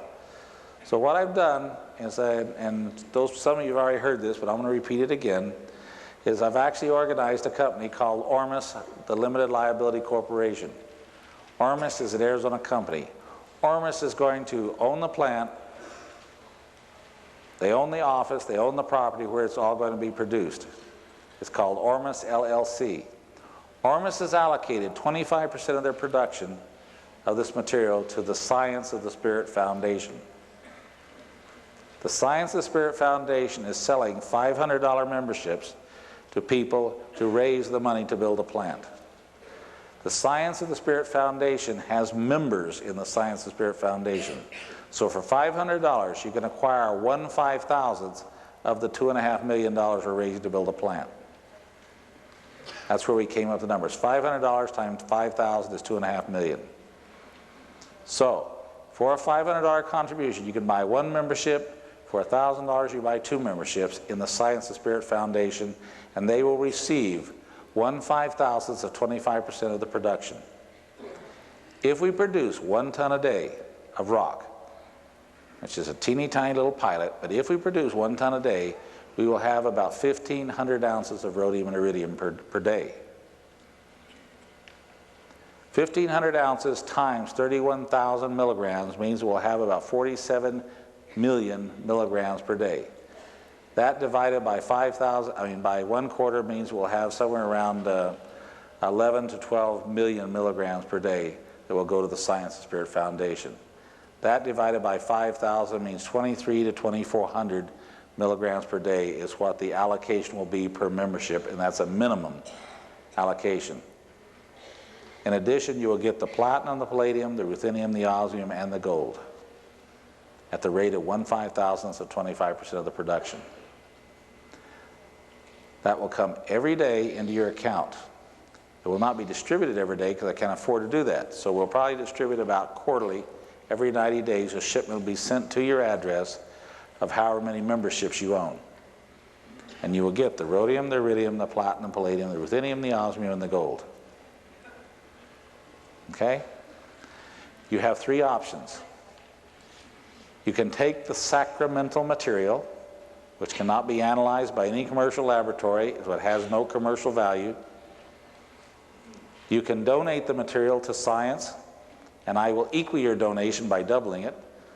So if you say, Dave, send it to this cancer research or send it to this AIDS research, I'll send it there and I'll send another like amount in your name. So it doubles if you give it away. And the third option is anytime you decide, you can take your membership out of the Science of Spirit and move it into the Ormus group, where we will be making metal catalysts for fuel cells, ceramic refractories for jet engines, chlorine generation for iridium, for the chlorine for the saltwater generation of electrode chlorine, which is used in polymers and plastics, et cetera, et cetera. Anyway, these are all the conventional technologies for the metals themselves, not the elements, but the metals. You should make somewhere around $50 a day will be your profit if you elect to go over in the Ormus group, which isn't too bad for a $500 investment. When we scale up, if we go to 20 ton a day or 50 ton a day, your investment scales by that percentage without any further investment. Anytime you want your money back, prior to going into production, all you have to do is write me a letter and I'll return your money back. Okay? When we receive your money, after 3 weeks, which is 15 banking days, to be sure your check clears, then we'll send you a receipt. It will tell you the company name. It'll tell you that the Ormus is producing the material, that they're giving 25% of their production to the Science of Spirit, and you bought this many shares out of 5,000 in the Science of Spirit Foundation. It'll give you the federal tax ID number and what it represents in that company. Okay. In addition, you'll receive monthly newsletters from me as to what's going on, what medical research is going on, what studies are going on philosophically, who's conducting the studies, and what the results are showing. You'll get 24 of these newsletters over the period of 2 years, so that when this material comes to you, you'll know how much you want to take, what you want to take, or what you want to do with it, or if you even want it or not. It's your option. Okay? We are currently doing a study under the Alternative Medicine Division of NIH. It's actually studying 30 HIV patients in New York with this, doing the confirmation under NIH. We have 10 people down in Ashland, Oregon, who are under doctor's auspices doing the philosophical studies, totally being monitored by the doctors. We have doctors at Clemson University in Georgia who are working with cell culture studies. We have a DNA researcher in Iowa who is working with the DNA aspects of it, doing cell culture studies. These are the standard medical credentials that are doing their work, and basically I'm not doing any studies myself right now. I did just enough work that I could see what was happening, and I decided this is too serious for me to be working with anymore. I better turn it over to someone who knows what he's doing. As you know, the work is considered illegal if you do it to cure diseases. So you must remember, this is not a medicine. This is here to enlighten and raise man's consciousness. If in doing that it happens to cure diseases, hallelujah for the Spirit. I believe that if I am prosecuted in a court of law, that I can raise a reasonable doubt in the court's mind that in fact this is the Spirit and it is the elements of the Spirit, and that it is not analyzable by standard analysis, therefore how can they prosecute me? When you understand that it is not under the realm of the FDA and the AMA to relegate or control things of the Spirit, that we have a separation of church and state in this country. And so they've got a very interesting litigation on their hands when they come after me. I welcome the contest. Anyway, that's it in a nutshell. I will answer or try to answer any questions. If anybody has any questions, we would like for you to address your questions through a microphone, which is where? Okay, back here, the microphone. My question has to do with the concentration of the rhodium and iridium monoatomic in the food sources and other supplement sources that was on that list that you handed out last week, week and a half ago. At the top of the list is grape juice and carrot juice. And when you spoke last time, you mentioned that the bioavailability of the rhodium and iridium was decreased by the high sugar content of those two juices. And I was curious about two things. First of all is, what is the source of that information or that belief? What's that based on, the sense that the bioavailability is reduced? It's based on just the people that I've talked to who have taken these materials and the results that they've seen from taking them. I don't believe, given the numbers we're seeing in there, that all of it is being available. And so I'm assuming that a portion of it is being tied up. I don't have any scientific data as to how it's going on. It's just people who have done it. However, you know, there are lots of people who have published books on grape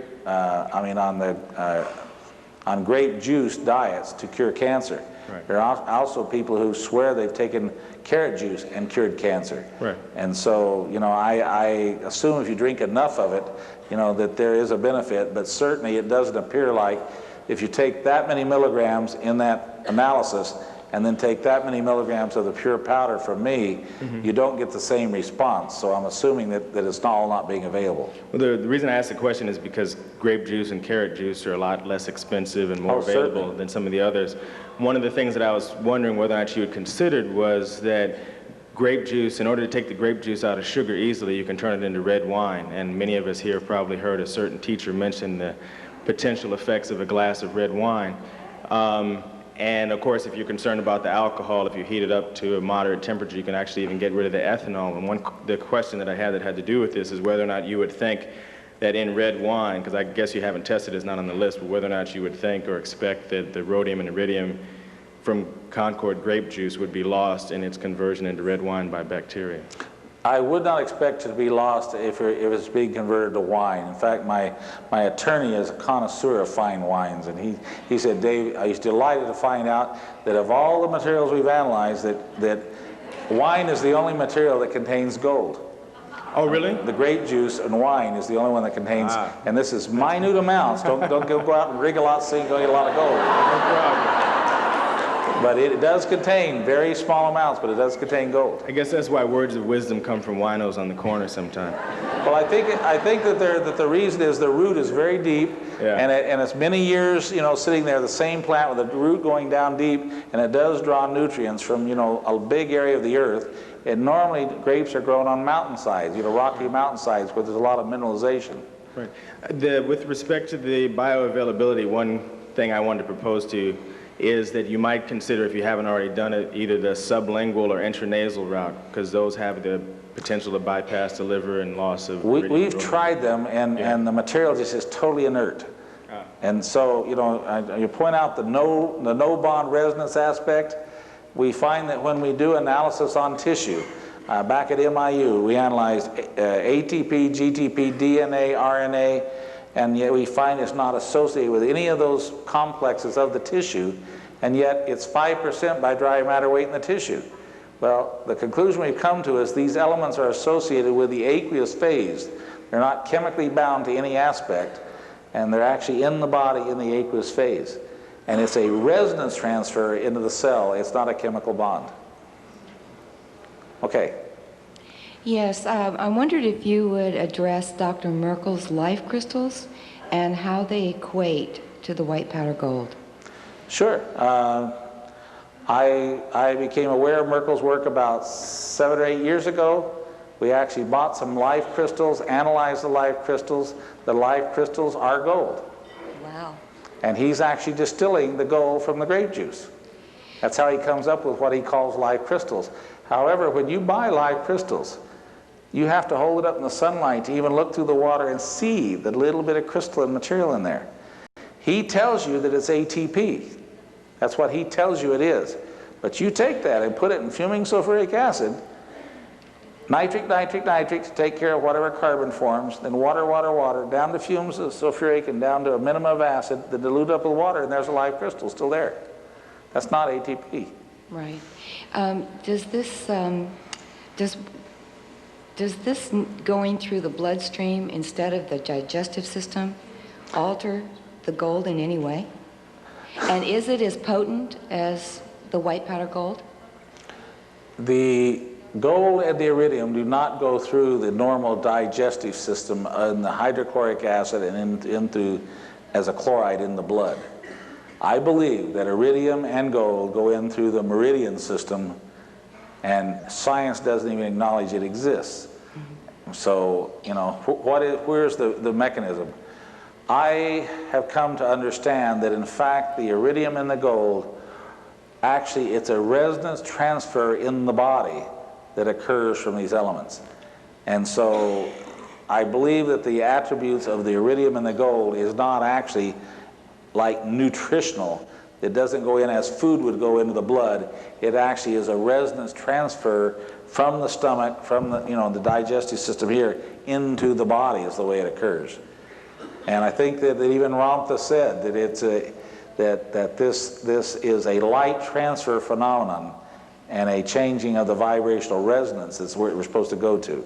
Well, I have done life crystals, and it's definitely a sense of well-being that enters into the body when it's taken, and it does make the brain open.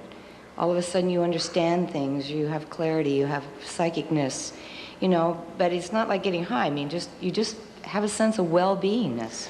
I find it very interesting in the people who take this, who have had Parkinson's disease, had Lou Gehrig's disease, had the AIDS virus, very ill, that when they take this, they say after like 2 or 3 months, they say there's just a filling. There's like a completeness in themselves. And I said, you mean like it's nutritional? He said, no, it's not food. It's like there's a part of them that wasn't there before that now is completed. Well, life crystals are very, very difficult to get. The only thing is they're more accessible to us at this moment than the white powder gold. So my question still is, how does it equate? Is it this equivalent? Would we be doing the same thing if we could take life crystals? If you filter the life crystals out, I would say it's in the neighborhood of 80% by weight of what you have on the filter paper is actually gold. So how would you do that filtering? Get you a 0.1 micron millipore filter. Understood. A millipore filter, and just filter it through that, and then weigh what's there and how many fractions of a milligram it weighs. That's what you got. Okay. Around 80% of that. I just feel like it's such a minuscule amount for what you really need. If you're getting those kind of sensations out of that, wait till you get a tablespoon of this. 20 months is too long. Thank you. Okay. What's the difference between the white powder of gold and the red lion powder? I'm not really sure. You cannot get to the red lion without making the white first, and we have made the red from the white. But we've never administered the white to anybody other than myself, and I've never given the red to anyone. Okay. At your last talk, you had mentioned that it takes 9 months for this stuff to rest or do something, and that lady had asked a question, what happens in that 9 months? And you mentioned it takes that long to turn it back into a metal or something, and I didn't quite understand your answer of why there's that 9-month waiting period after the white powder is made. For getting to the metal? Yeah, it's a resonance transfer into the nucleus. And we form the complex that should work, and if you take that immediately out of solution and try to get metal, it doesn't work. But we left it just by accident for about 8-9 months, and then we took it and it goes back to metal. And so we said, gee, this is really unusual. Now that I want monoatomic, all I get is metal. But when I wanted metal, all I could get was monoatomic. And what we find is there is a resonance transfer into the nucleus. And it's like if you can imagine applying a brake to a fast spinning wheel, and over a period of time it slows down until you get down to a point that it actually is in a high enough energy state, it'll go to metal. And until you get it up to that temperature, it just will not go to metal. And so we know it happens in 8 to 9 months. Okay. Just one other thing. When you have a distended nucleus of gold, if it actually splits apart, what 2 elements does it turn into? Gold becomes iron. And what's the other one? I'm not sure. It's actually that article in Scientific American lists all the elements and what they fragment into. Okay. And that's it's in a nice colored chart. So just get the book and look at all of them. They'll tell you what all of them go to. Thank you. Okay. Yes. Again, thanks a lot for coming. A couple of observations and then a question. Not sure if you're familiar with work done by Dr. Kerry Reams shortly after the turn of the century. No. Dealing with frequency. It may be a gentleman you might want to take a closer look at. Also, Dr. Van Nordstrom from Sweden, in terms of looking at the body as an electrical entity. You're talking about Nordstrom? Yeah, Van Nordstrom, yes, from Sweden. What's the first name? Van. Kirk Van Nordstrom. Oh, I'm not familiar with that one either. Okay. Okay. All right. In their work, and our work here, of looking at the body as a hydroelectric plant, and of course with superconductors, Reams tends to lean in the direction, or has proven that we live off of the electricity or the frequency given off by the minerals and vitamins that we're able to absorb. Keeping that in mind, and another observation with the indigenous people around the world in several settings, find that if you take the urine, it can be easily converted into medicinal gold.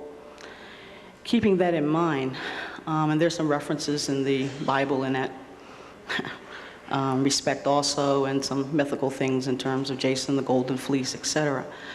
But keeping that in mind, you wonder, knowing that the body is a superconductor, that perhaps it doesn't matter what mineral element we take in, i.e. whether it's from a carrot, whether it's from celery, etc., that any of that could be conducted if the proper frequency is applied to the body, i.e. done with the mind, i.e. raising the kundalini through ways ones have learned to do, or through external means, that one could in fact perhaps take a carrot and convert it into, just picking one, rubidium, simply by raising the frequency of that particular element, with the body itself being a superconductor. Also referencing, so again, taking in mineral-wise and being able, by being a superconductor, to convert that to the frequency elements it needs to be, matching them up with the different endocrine glands, commonly known as the seals, each of which have a frequency that they respond to. And keeping in mind, so that would be internally, but also referenced in ancient texts, would be the application of different gemstones on the breastplates, etc., also to match the glands in the body. And in an external way, I guess, would be the process of attempting to raise the frequency of those glands or seals, i.e. from external way. Having said all that, the question of perhaps, and understanding you have a very good powder that you've discovered, but perhaps it can be manufactured and produced from many different sources, and of which you've discovered one major one, but perhaps the body being the superconductor that it is, that it can convert other elements into the manna. Kareem, or Dr. Ali's earlier question about the grapes, and even looking at them in their physical structure, they're in a cluster format, and most of the fruits that grow on the vine are in clusters, and we look at the micro-cluster nature of the grape, the raspberry, many of which are red or, give off an ultraviolet blue of that color. I sort of throw it out for thought. I didn't know whether or not you had examined it any, closer than that, but it would seem to me that there would be many elements that, with this miraculous body that we have, and with the appropriate focused frequency, that one could convert almost any element into the manna and perhaps the wine or the blood. Okay, well, there's just a couple things I'd like to say. First of all, there are two bodies. There's a physical body and a light body. Correct. And what you just described about vitamins, minerals, nutrients, and all is correct for the physical body. Absolutely correct. And you need all of these to have a healthy physical body. It's the light body that is the issue that I've been dealing with, and it's a physical impossibility for any of the other elements on the periodic table to go to the high spin state. They do not go to the high spin state. Now, maybe it's possible that the superconducting body could take elements to that state. That's my point. I certainly have not been able to do it, and I certainly can't explain how it would happen. I mean, when you're getting calcium and silica, et cetera, some of the, or iron and aluminum, et cetera, out of the gold, But I mean, they only come from heavier elements. They fragment down to it. I've never seen it go back up. Now, there are alchemists who claim that's possible, but none of them can show it to me. Okay. So I think you have to have these higher elements to fragment down, but I haven't seen them come back. I do find it very phenomenal that, in fact, many of these people who've achieved this enlightenment, in fact, can manifest things out of the air. Just bring them into existence. It should all be the same. It should all be the same. And so I'm not saying it isn't so. I'm just saying I won't know till we get there, and then we'll find out. Okay, thank you. Okay. Yes. This is in reference to the food sources. For instance, you mentioned last visit Ayurvedic herbal formula Kalash, or otherwise known as Amla. Have you tested that formula? Yes. Yes. It was introduced to me as M4 and M5. M4 being the look like axle grease, the Kalash. Yeah. And then the M5 being the large horse capsules like this. And I was told by John Fagan at MIU that those were the very best Ayurvedic medicines they had. And when we analyzed it, there was lots of rhodium and iridium in both of those. John was in awe. He just says, Dave, nobody knows this. And I said, that's right, John, that's why I'm bringing it to you. And so he took this information, and Hagelin went over to the Maharishi with it and shared this information with him and told him about what we were doing. The Maharishi Mahesh Yogi, who never has endorsed a Western technology, said this is the stuff that will allow us to live 1,000 years. So if you put store in what he says, that's what Hagelin says he said. It's known as an anti-aging formula, so. That's correct. And so, it's one of the best sources of rhodium iridium that I've come across, but I understand it's a combination of many, many herbs is the way that's made. So it's a great product, though, as a natural product goes. Amri Kalash, I think? Amla or Kalash. Kalash? It's more often known as Amla after its main ingredient. Okay. Okay. Oh, okay. I had another question about the Isiac tea you said was high in oxalic acid. And isn't it true that you can eliminate the oxalic acid when you cook the tea, as you do eliminate that from vegetables that have it? I guess that if you boil it long enough, yeah, you can get rid of the oxalic acid. There's lots of other things in it that would get to be a problem if you're going to say, I'm going to drink this tea and get enough of these elements. But you drink the tea 6 to 8 ounces every day, and I'll tell you, you really get a buzz on it. It'll begin to put you up there. So, okay, and also the products, they're made down by the Emprise Corporation, the Man Aloe and the Manipole. Also, if you take 15 to 20 capsules a day of those, you really get to going too in your meditations and your consciousness. It just really gets with the program. And there's just one more question about the teas. The Vitality that's available is the same herbs as the Isiac, except they've just added watercress. Yeah, there's watercress and one more that I don't remember the name. Red clover is not in this formula that's available, but it's in others, if that's it. Well, I can't tell you what the other one is that he uses, but if anybody's interested in that product too, you can call Don. His phone number is in Arizona. It's Don Duke. He makes the Vitality, and he'll be happy to talk to you about it. And he's area code 602-374-5744. And he actually is trained as a master's chemist, and you can ask him all about it. He can talk to you about natural products. He cannot talk to you about the white powder. So don't ask him. It's not fair. He has signed a confidentiality agreement. He can't talk about it.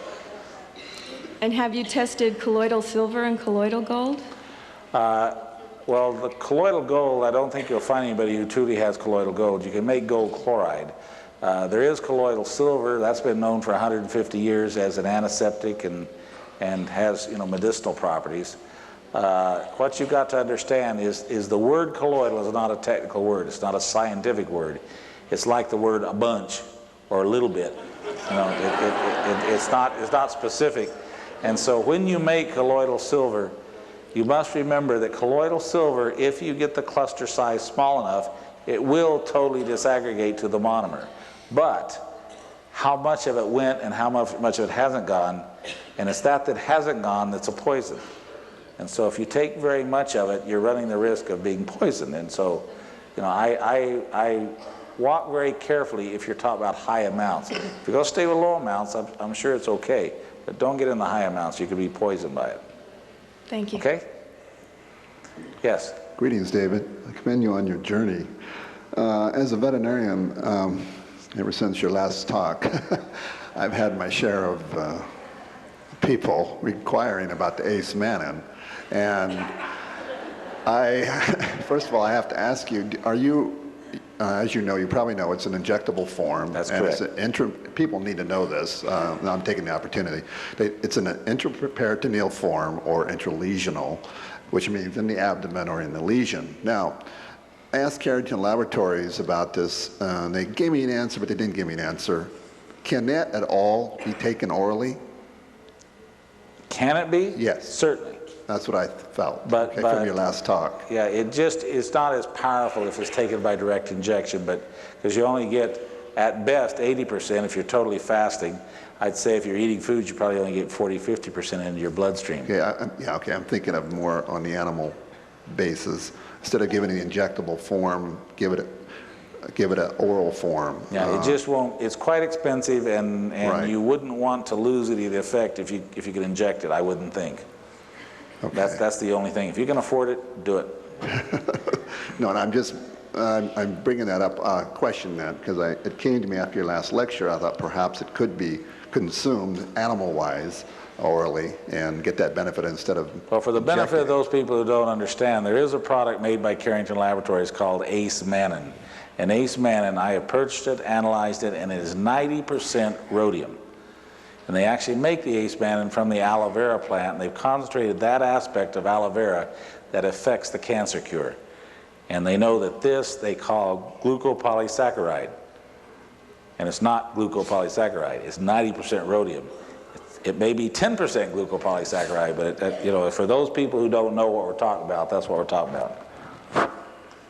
Okay, and then one other comment with that, I think I should also take the opportunity, since I've been having my share of people come to me, is that, as you fellow masters know, for the sake of impeccability, I don't purchase it for human consumption, and that I will help you with your animals, but I will not purchase it for human use.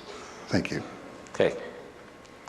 Yes. Hi, David. A personal question I have, in taking the white powder, I have a prosthesis, cobalt and titanium, a sizable amount of metal in my body. And in taking the white powder, would this affect the body, having that amount of metal in the body?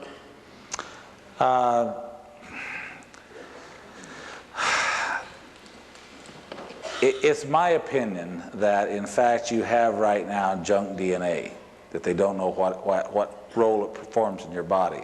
What was that called? It's called junk DNA. This is what the people in science call it. Okay. And the reason is, if they take it out of your body still seems to be the same. And so nobody understands why those aspects of your DNA are in your body. I believe that when you get to this enlightened state, that all of the DNA begins to function. And I believe that all of your brain begins to function, not the 6 to 8% you have now. I think it all begins to function. You will be distinctly different. I think everything changes from the very basic level of the DNA all the way up to the cell structure. Everything all becomes different. So, are you going to be affected? I don't care what you have, you're going to be affected. Oh, well, I would expect and hope that that would be true, but would it be detrimental having that amount of metal in the body? You don't have enough that it could ever be a problem, or you wouldn't be standing here, so don't worry about it. Excellent. They mentioned teeth and having to take the metal out of a teeth. The amount of metal I have in my leg and hip, you could take care of great many mouths with that. Yeah, Pleased. I think that if you have metal, I mean, people ask, what about my hysterectomy? You know, what about my vasectomy? What about my hip socket replacement? I've got That's what a I'm plastic speaking of. joint. You know, all I can tell you is over the next 2 years, we're going to find out a whole lot of these answers. Wonderful. Thank you so much for all of Okay. your work into this, too. Yes. Hi, yeah, before I ask this second question regarding the MA4 and MA5, there were a lot of people that were asking questions, and when you mentioned it before, I was the one. The name of the product